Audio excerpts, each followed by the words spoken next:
Assalamualaikum warahmatullahi wabarakatuh.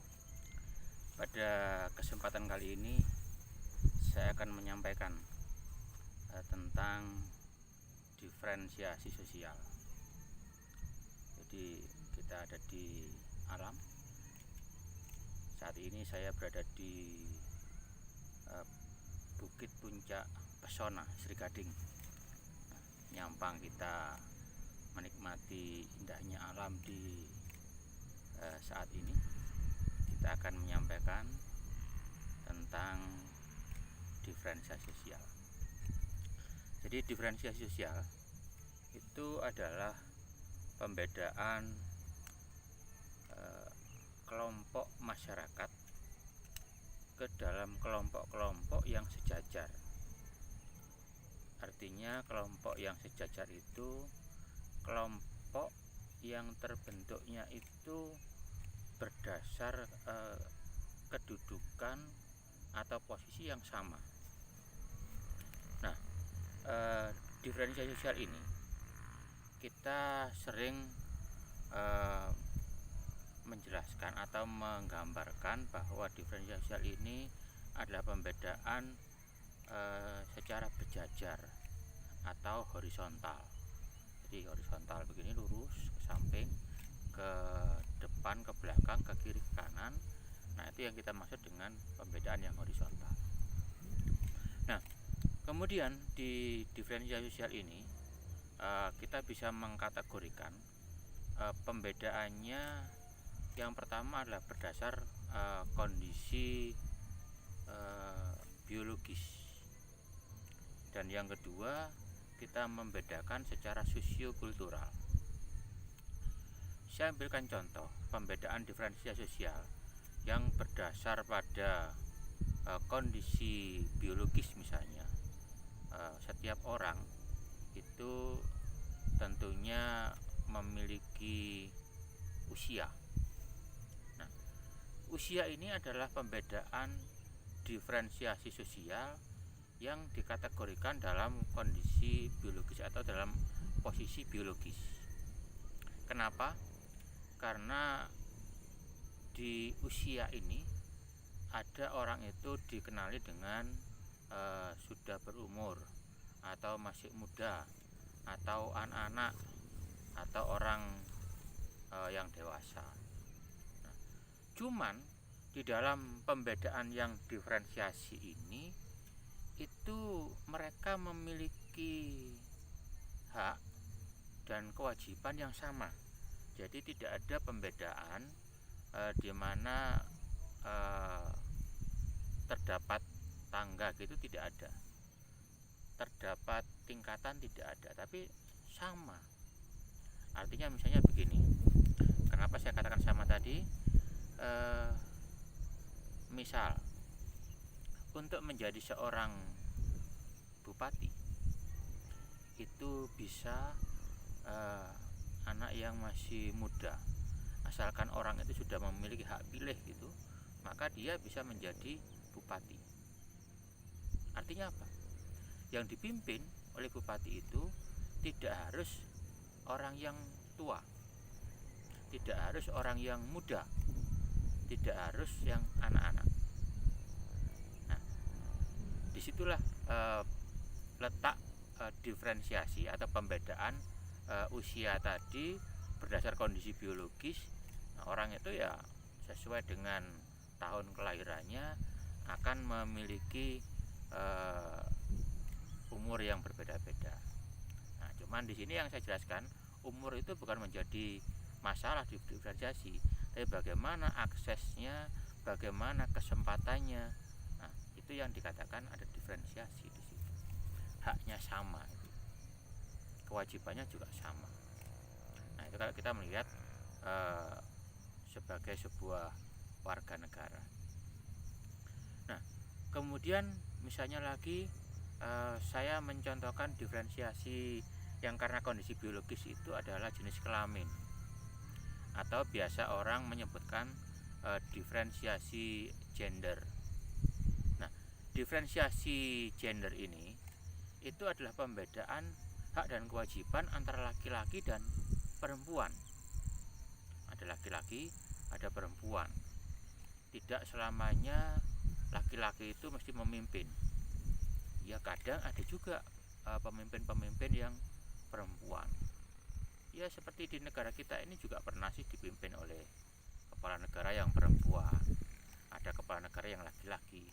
Nah itu contoh bahwa di sini jenis kelamin tidak berbanding signifikan harus menjadi pemimpin, tidak. Bisa laki-laki, bisa perempuan. Nah, itu yang dikatakan gender sebagai different, sebagai pembeda yang horizontal. Nah, kemudian ada lagi diferensiasi intelektual. Nah, intelektual itu juga seperti itu. Orang melakukan diferensiasi intelektual ini karena orang itu secara lahir itu memang dilahirkan dengan kapasitas intelektual yang berbeda-beda. Tapi tidak berarti orang yang pintar itu harus selalu kaya raya atau harus selalu memimpin. Tidak.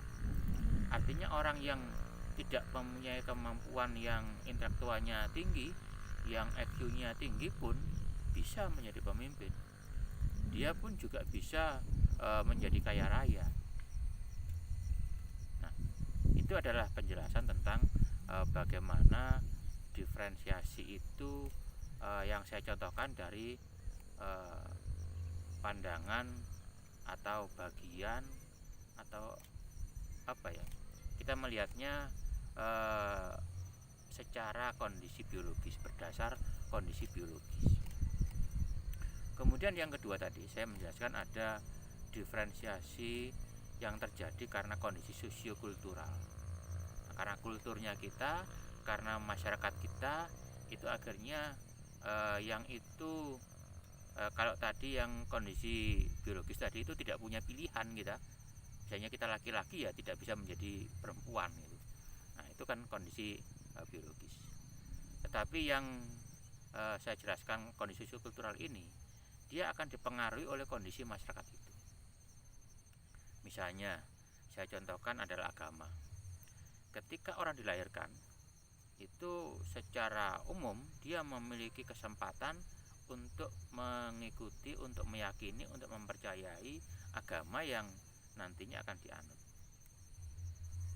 Nah, untuk itu yang dipengaruhi oleh kondisi kulturalnya tentu sangat berpengaruh. Misal, saya ini dilahirkan di Singosari, saya contohkan. Nah, di Singosari secara kultur itu orangnya Muslim. Nah, sehingga bagi saya sangat besar peluangnya untuk menjadi seorang Muslim. Nah, saya contohkan seperti itu. Itu dipengaruhi oleh kondisi sosiokultural. Andaikan orang dilahirkan di Amerika gitu, misalkan, maka kecenderungannya dia udah dilahirkan di sana, tinggal di sana, masyarakat yang mempengaruhinya adalah masyarakat di sana, maka ya otomatis dia tidak menjadi Muslim seperti yang di Indonesia ini. Karena kalau kita lihat di Amerika sama di Indonesia kan berbeda. Di Amerika itu ya mayoritasnya Nasrani, di Indonesia kan Muslim. Nah, itu yang membedakan. Sehingga itu saya katakan tadi diferensiasi secara sosiokultural gitu ya. Kemudian ada lagi diferensiasi yang secara sosiokultural, itu adalah suku. Nah, suku ini juga menjadi salah satu pembentuk pembeda dalam masyarakat yang terjadi karena kita berhubungan dengan sesama manusia yang lain. Misalnya orang yang hidup di Madura saya contohkan, maka dia akan menjadi suku Madura. Orang yang hidup di Kalimantan misalnya, di Sampit misalnya, nah dia akan menjadi suku Dayak. Nah, itu misalnya orang yang lagi di Jawa Timur misalnya ada di Bromo, nah, dia akan menjadi suku Tengger. Nah, itu dipengaruhi oleh kondisi sosial budayanya. Nah, itu tadi gambaran. Jadi saya sudah sedikit membedakan bagaimana diferensiasi ini yang dipengaruhi oleh kondisi biologis, yang artinya orang itu begitu lahir dia akan memperoleh warisan itu. Nah, sedangkan yang kedua kondisi yang disebabkan oleh sosiokulturalnya. Nah, yang begitu dia lahir hidup bersama masyarakat, dia akan terbentuk bersama masyarakat. Itu tadi beberapa contoh yang saya jelaskan. Tapi masih banyak hal-hal lain yang menjadi unsur pembeda itu. Itu yang saya katakan dengan diferensiasi sosial. Nah, mungkin dari penjelasan saya ini ada beberapa yang mau kita diskusikan gitu, yang mau kita perbincangkan. Ya mari nanti bisa kita lakukan di kesempatan yang berbeda.